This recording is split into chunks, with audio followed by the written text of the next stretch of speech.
नमस्कार दोस्तों, morning podcast में मैं सुदीप शाह आप सभी का हार्दिक स्वागत करता हूं। आज के पॉडकास्ट में हम निफ्टी और बैंक निफ्टी के महत्वपूर्ण लेवल्स की चर्चा करेंगे और साथ ही साथ कौन से सेक्टर्स और स्टॉक्स पर हमारा फोकस होना चाहिए, हम इस पर भी बात करेंगे। दोस्तों, इंडेक्स और स्टॉक्स पर हम बात करें उससे पहले हम सबसे महत्वपूर्ण मैक्रो इकोनॉमिक फैक्टर्स है उस पर भी एक नज़र कर लेते हैं। सबसे पहले अगर डॉलर इंडेक्स की तरफ देखें तो 5 दिन के फॉल के बाद हमने कल के सेशन में डॉलर इंडेक्स को एक रिबाउंड करते हुए देखा है और 106.30 तक वापस आ गया है डॉलर इंडेक्स। और ये खास करके यूएस के जो सीपीआई नंबर्स है जो अनुमान से ज़्यादा आया है, ये उसी की वजह से हमने देखा है कि डॉलर इंडेक्स स्ट्रांग हो गया है।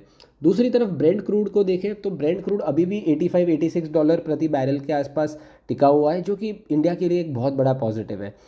इंडिया के आईआईपी नंबर्स आए, सीपीआई नंबर्स आए जो अनुमान से ज़्यादा अच्छे थे, तो मुझे लग रहा है वो भी एक पॉजिटिव है इंडियन पर्सपेक्टिव से।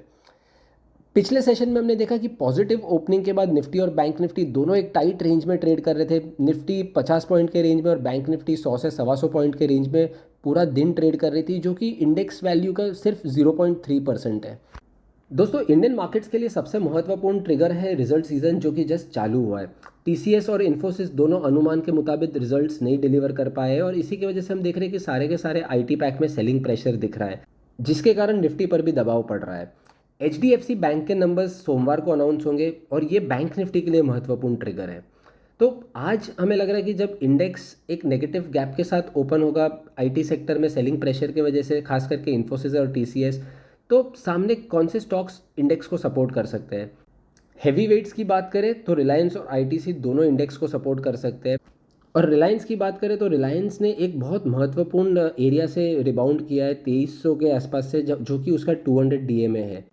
और आईटीसी में भी 2-2.5 महीने के कंसोलिडेशन के बाद कल के सेशन में हमने एक अच्छा ब्रेकआउट दिया था, तो वहाँ पे भी हमें लग रहा है कि सपोर्ट 440 445 का बन जाएगा और एक कंटिन्यूएशन हमें अप ट्रेंड का आईटीसी में देखने मिल सकता है। इसके अलावा ऑटो नाम जैसे कि मारुति, बजाज ऑटो और हीरो मोटो में भी एक अच्छी चाल रह सकती है, जो कि निफ्टी को सपोर्ट कर सकते हैं। और दोस्तों, मुझे लग रहा है कि पोजिशनली निफ्टी का एक अच्छा बेस बन रहा है 19,450 से 19,500 के बीच का। और जैसे अगस्त में हमने देखा था 19,250 से 19,500 का रेंज था, तो अभी ये मंथ में और आने वाले कुछ दिनों में मुझे लग रहा है कि 19,450 से लेके 19,900 का रेंज अब नया रेंज निफ्टी के लिए बन जाएगा। हालांकि इसके बीच में थोड़े फ्लक्चुएशंस, थोड़े शेकआउट्स, थोड़ा वॉलेटिलिटी हो सकते हैं क्योंकि रिजल्ट रिएक्शंस बहुत रहेंगे, पर ओवरऑल टेक्सचर पॉजिटिव है। और साथ साथ में मिड कैप्स में भी अब अच्छा आउट परफॉर्मेंस हम देख रहे हैं और क्वालिटी नामों में देख रहे हैं।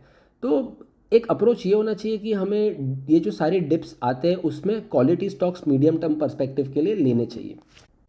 आज के लिए यदि निफ्टी लेवल्स की बात करें तो सबसे महत्वपूर्ण सपोर्ट जोन है 19,580 से लेकर 19,620 का। और जब तक ये जोन होल्ड करता है तब तक हम निफ्टी में एक रिकवरी की उम्मीद 19,800 से लेकर 19,830 तक की कर सकते हैं। सबसे इम्पॉर्टेंट रेजिस्टेंस अब कहाँ पे है, 19,850 से लेके 19,900 के बीच का, जहाँ पे एक गैप एरिया क्रिएट हुआ था पिछले हफ्ते।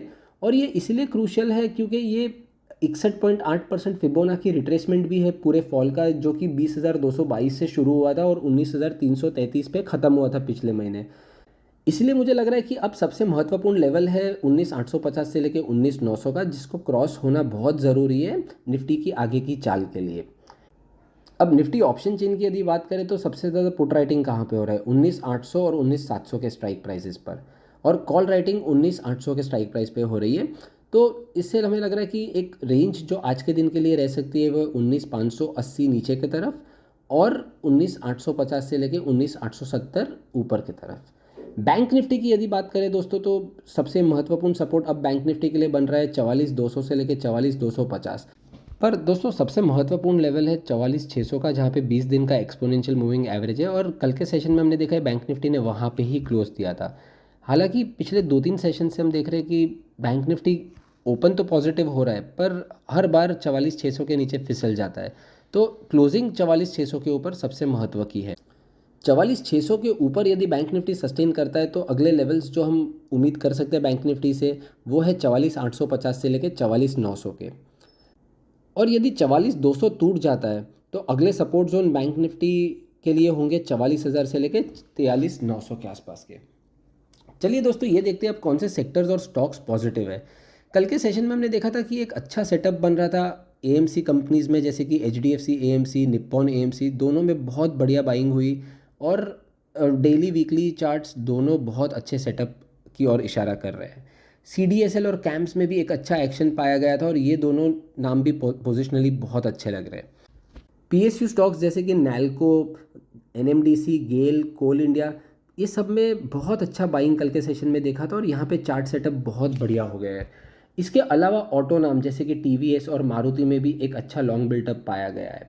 दोस्तों मिड कैप्स की यदि बात करें तो सारा का सारा मीडिया सेक्टर जैसे कि सन टीवी, नेटवर्क 18, TV18, ये सब स्टॉक्स में हमने कल के सेशन में एक अच्छा मोमेंटम देखा था और हमें लग रहा है कि यहाँ इसके जो चार्ट्स है डेली और वीकली, ये बहुत अच्छे अपमूव का इशारा कर रहे हैं यहाँ से भी। FII डेटा की यदि बात करें तो FIIs ने कल के सेशन में 1800 करोड़ तक की कैश में सेलिंग की है। DIIs ने 1500 करोड़ की बाइंग की है। इंडेक्स फ्यूचर्स में FII के लॉन्ग शॉर्ट रेशियो को देखें तो ये अभी भी वीक है 28% के आसपास और यहाँ पे कल के सेशन में हमने देखा है कि FIIs ने 3150 जो अपने एग्जिस्टिंग शॉर्ट फ्यूचर पोजीशंस थी उसको काटा है। स्टॉक फ्यूचर्स को यदि देखें तो FIIs ने 16,800 कॉन्ट्रैक्ट्स बेचे हैं। इंडेक्स ऑप्शंस की तरफ देखें तो FIIs ने 56,200 कॉन्ट्रैक्ट्स इंडेक्स कॉल ऑप्शन के बेचे, साथ ही में उन्होंने 46,160 कॉन्ट्रैक्ट्स इंडेक्स पुट ऑप्शंस के बेचे हैं। चलिए दोस्तों संक्षेप में देखते हैं कि आज का हमारा व्यू क्या है। तो हमें लगता है कि इनिशियल फॉल के बाद जो कि इन्फोसिस के रिजल्ट रिएक्शन की वजह से हो सकता है निफ्टी में मार्केट स्टेबलाइज कर सकते हैं। महत्वपूर्ण सपोर्ट अब निफ्टी के लिए है 19,580 से लेकर 19,630 के और रेजिस्टेंस है 19,830 से लेकर 19,850 के आसपास।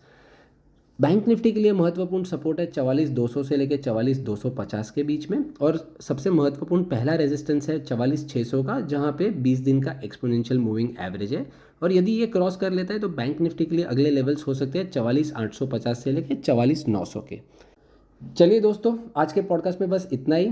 आप सभी का शुक्रिया ये पॉडकास्ट को नियमित सुनने के लिए और हमें इतना प्यार देने के लिए। उम्मीद है आप सभी को इससे अपने ट्रेडिंग डिसीजंस लेने में फ़ायदा होता होगा। Thank you all. Investment in securities market are subject to market risks. Read all the related documents carefully before investing.